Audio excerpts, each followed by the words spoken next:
Começa mais uma edição do JR 15 Minutos, o podcast da Record que aprofunda as notícias que mais mexem com a nossa vida.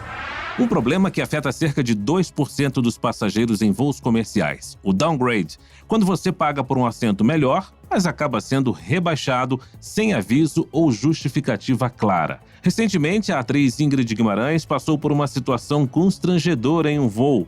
Esse caso reacendeu o debate sobre os direitos dos passageiros em situações como essa e em muitos outros casos de overbooking, cancelamento, atraso e mau atendimento. O passageiro deve receber uma compensação se a companhia aérea rebaixar da classe do assento sem aviso? Quais são os meus direitos básicos de quem viaja de avião? E quem procurar em caso de desrespeito ou não cumprimento do que foi contratado? No 15 Minutos de hoje, nós vamos discutir esses assuntos com Rodrigo Alvim, advogado especializado em direito dos passageiros aéreos. Olá, doutor, seja bem-vindo. Luiz, muito obrigado pelo convite, sempre um prazer e estou aqui às ordens para responder tudo o que quiserem saber sobre os direitos com passageiros aéreos. Maravilha, o prazer é todo nosso. Quem nos acompanha também é Gabriela Dias, repórter do Jornal da Record. Oi, Gabriela. Para começar, vamos entender melhor o que aconteceu com a atriz e por que esse caso levantou tanta polêmica. Oi, Fara. Oi, doutor Rodrigo. A atriz Ingrid Guimarães relatou que durante um voo de Nova York para o Rio de Janeiro, tinha um assento confirmado na Econômica Premium, que oferece mais conforto do que a classe econômica. Mas, sem aviso prévio, foi informada de que teria que ceder o assento para um passageiro da classe executiva por causa de um suposto problema técnico na poltrona dele. A atriz disse que se recusou a trocar de assento, mas nesse momento foi ameaçada de ser banida da companhia e até mesmo responsabilizada por um possível atraso no voo. A companhia aérea afirmou que está tomando providências em relação ao caso. Esse episódio gerou grande repercussão porque evidencia como os passageiros muitas vezes acabam ficando vulneráveis nessas situações e sem saber exatamente quais são os direitos que têm. E a gente sabe, que esse tipo de prática, infelizmente, não é incomum. Dados da Associação Internacional de Transportes Aéreos mostram que cerca de 2% dos passageiros acabam enfrentando esse chamado downgrade em voos comerciais. Doutor, a maioria não sabe como agir nessas situações mesmo, né? A maioria das pessoas acha que é algo corriqueiro e acaba aceitando ser rebaixado para uma outra classe mais barata e pior do que aquela que pagou, sem saber que nesse caso pode ter direitos, inclusive de receber uma indenização depois. Agora, doutor Rodrigo, nesse caso, o passageiro tem direito a algum tipo de compensação financeira ou reembolso parcial, considerando o que pagou pelo serviço superior e recebeu um inferior na hora da viagem? Com certeza, Luiz, para o judiciário, além do dano material, que vai ser a diferença entre o assento que ele pagou e o valor do assento pior, ele vai ter também direito a um dano moral pelo desgaste, pelo transtorno, pelo estresse, além da falta de conforto da viagem. Quanto maior vai ser o dano moral, quanto maior for a duração daquela viagem. Agora, segundo a legislação de aviação civil, em situações de overbooking, quando a companhia vende mais em passagens do que de fato cabe dentro do avião, a companhia é obrigada a oferecer alternativas, como reembolso ou reacomodação em outro voo. Quais são os direitos do passageiro e como é que ele pode exigir, doutor Rodrigo, o cumprimento dessas regras? Olha, nesse caso do overbooking, que é quando a empresa vende mais assentos do que um voo tem e alguém tem que ficar de fora, você vai exigir um documento chamado Declaração de Preterição de Embarque ou Declaração de Overbooking. Além disso, é muito importante tirar fotos e produzir vídeos também ao seu redor para mostrar que o seu voo estava embarcando e que você não foi embarcado porque o voo estava lotado. E aí, nesse caso, Luiz, tem uma coisa que quase ninguém sabe. Você tem direito a uma indenização na hora em dinheiro, voucher ou transferência bancária. A escolha da forma de pagamento é sua. De mais ou menos uns R$ 1.600 em caso de voo nacional, R$ 3.200 em caso de voo internacional. Está lá no artigo 24 da Resolução 400 da ANAC.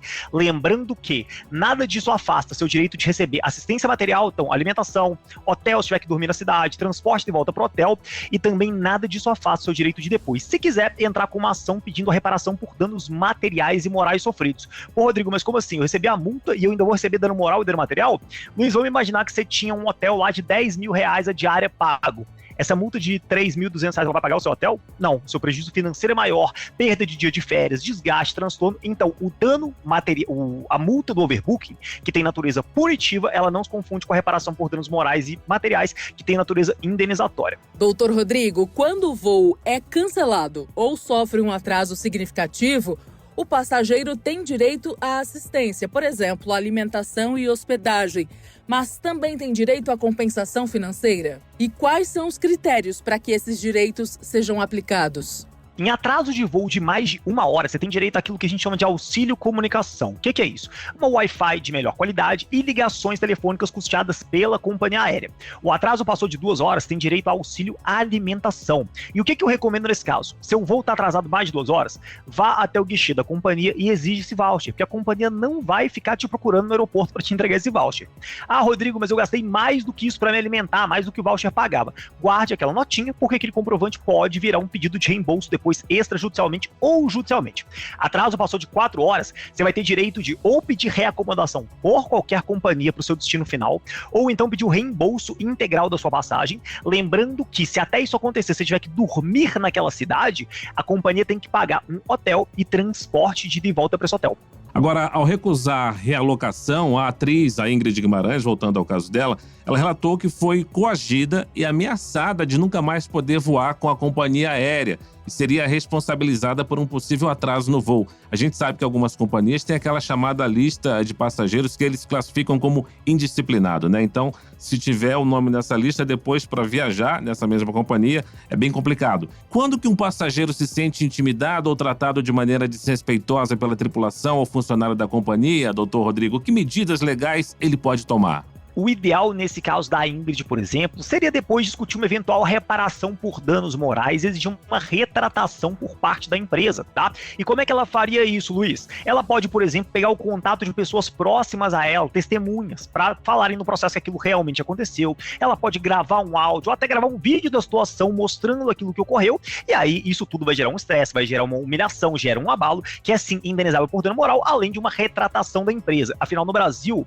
o Código de Defesa do Consumidor, ele fala que o prestador de serviço, ele tem que prestar o serviço para quem dele tenha meios de adquirir, salvo o justo motivo. E você contestar uma decisão arbitrária e abusiva de companhia aérea, como foi no caso da Ingrid, não tem nada demais. No caso de downgrade ou troca forçada de assento, o passageiro deve ser informado com antecedência? Existe alguma regra que obrigue a companhia aérea a oferecer uma explicação clara sobre o motivo da mudança? Olha, toda prestação de serviço, ela tem que ser clara de acordo com o Código de Defesa do Consumidor, então qualquer alteração que ocorrer, inclusive no assento em que você vai viajar, se ele for diferente do pelo qual você pagou, isso tem que ser comunicado sim o quanto antes. A questão é, se você se recusar, por exemplo, a viajar, você pode exigir uma reacomodação em outro voo no assento da mesma categoria. Já no caso da Ingrid, isso que eles fizeram, né, de pegar alguém que estava na executiva com a cadeira quebrada e colocar na cadeira dela da Economy Premium e tirar ela e jogar ela para econômica, isso assim é, na minha opinião, um absurdo completo, porque normalmente faz essa troca de local por ordem do comandante, ou para reacomodar peso da aeronave para balançar ela, ou quando um passageiro, por exemplo, não é comportado pelo assento de uma classe e tem que sentar na outra. Algumas companhias fazem isso, de fazer essa escadinha e tirando as pessoas até acomodar quem estava mais na frente, na melhor classe atrás, fazem, mas é um absurdo completo e é o tipo da situação que vai gerar para a pessoa uma indenização por danos materiais, a diferença financeira entre as passagens, e também por danos morais pela humilhação que ela vivenciou.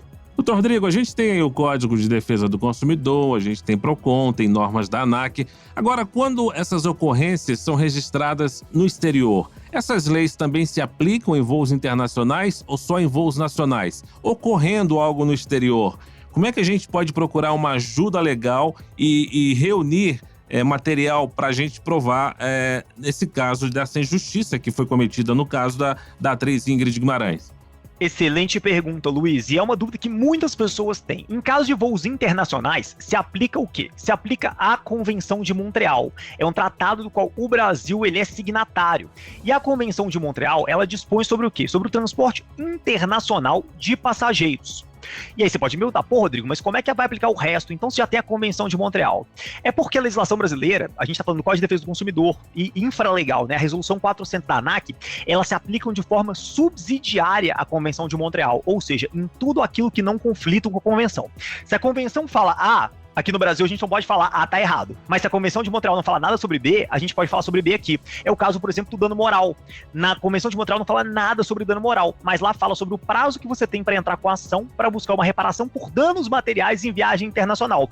Então, a Convenção de Montreal aplica principalmente? Sim. Mas em tudo aquilo que não conflitam com ela, aplica sim Código de Defesa do Consumidor, aplica sim Resolução 400 da ANAC e, portanto, no que elas têm de dispositivos mais importantes, aplica normalmente para voo nacional ou internacional. Assistência, indenização em caso de overbooking, todo o arcabouço que protege o consumidor, ele é sim aplicado, e aí você vai poder entrar com uma ação aqui no Justiça no Brasil com o advogado se quiser, ou eu, consumidor.gov.br, ainda que a companhia seja estrangeira, ainda que a companhia tenha gerado esse problema fora do Brasil, o único ponto é tomar cuidado, porque para processar companhias que não têm sede nem CNPJ no Brasil, aí é uma ação já bem mais complexa, tem que entrar com uma ação na Justiça Comum, traduzir o processo inteiro contra o autor juramentado, mandar uma carta rogatória, é outro procedimento. Acaba que muitas companhias aéreas oferecem uma cláusula contratual que permite mudanças na acomodação sem aviso prévio.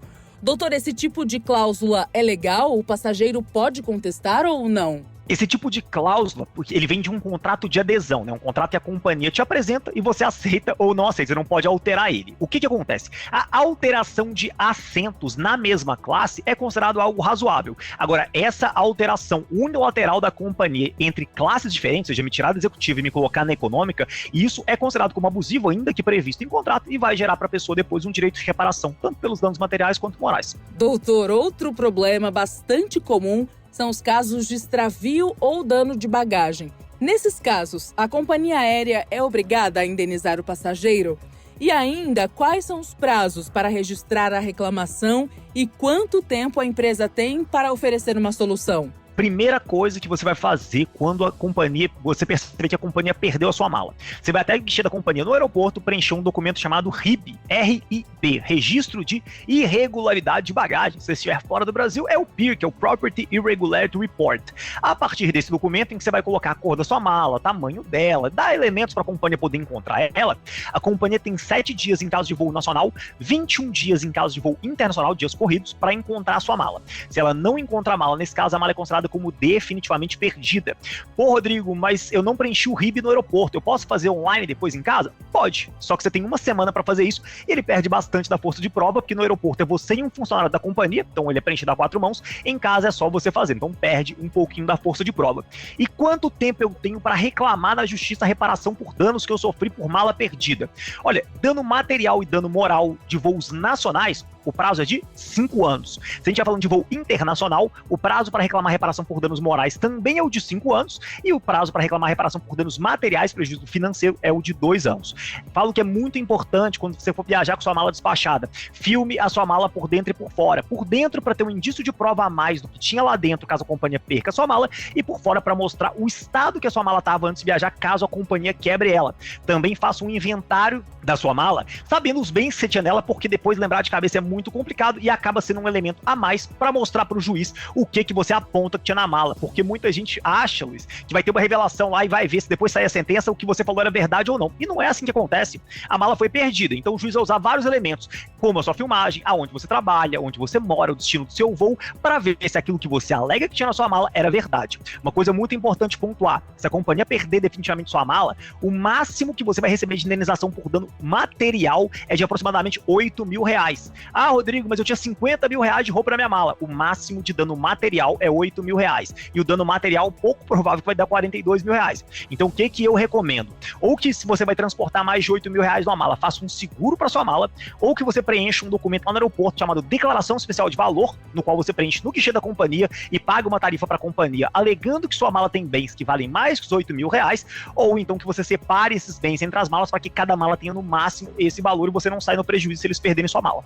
Em caso de cancelamento de voo por condições climáticas adversas, a companhia ainda tem obrigação de oferecer assistência, como reembolso ou reacomodação em outro voo? Existem exceções para esses casos, doutor Rodrigo? Com toda certeza, a companhia tem o dever de prestar assistência material. Luiz, a companhia é um prestador de serviço, e o prestador de serviço ele responde pelos danos causados durante a prestação de serviço, independentemente de culpa, e aqui a gente vai entender culpa como vontade. Então não é porque tem um mau tempo que a companhia não tem que dar assistência. Tem que dar alimentação, tem que dar hotel se você tiver que dormir lá, tem que dar transporte para esse hotel. Ah, Rodrigo, a companhia me negou isso. O que eu posso fazer depois. Você vai poder entrar com uma ação caso queira, ou reclamar no consumidor.gov.br, alegando exatamente isso, que você teve uma falta de assistência, um desamparo, teve, por exemplo, dormir no aeroporto, você teve gastos para se manter lá, chegou atrasado do seu destino, e tudo porque a companhia se negou a te entregar o mínimo, que é a assistência material. Muito bem, nós chegamos ao fim dessa edição do 15 Minutos. Eu agradeço a participação do advogado especializado em direito dos passageiros aéreos, Rodrigo Alvim. Doutor Rodrigo, muito obrigado. Muito obrigado, Luiz, você pelo convite, estou sempre às ordens. Agradeço também a presença da repórter do Jornal da Record, Gabriela Dias. Valeu, Gabriela. Eu que agradeço, Fara. Esse podcast contou com a produção de David Bezerra e das estagiárias Amanda Fusita, Isabela Santos e Yasmin Logrado. Sonoplastia de Diego Marcondes. Coordenação de conteúdo, Deni Almeida. Direção editorial, Tiago Contreira. Vice-presidente de jornalismo, Antônio Guerreiro. Você acompanha o JR 15 Minutos no portal r7.com, nas redes sociais do Jornal da Record e nas principais plataformas de streaming. Te aguardamos no próximo episódio. Até lá!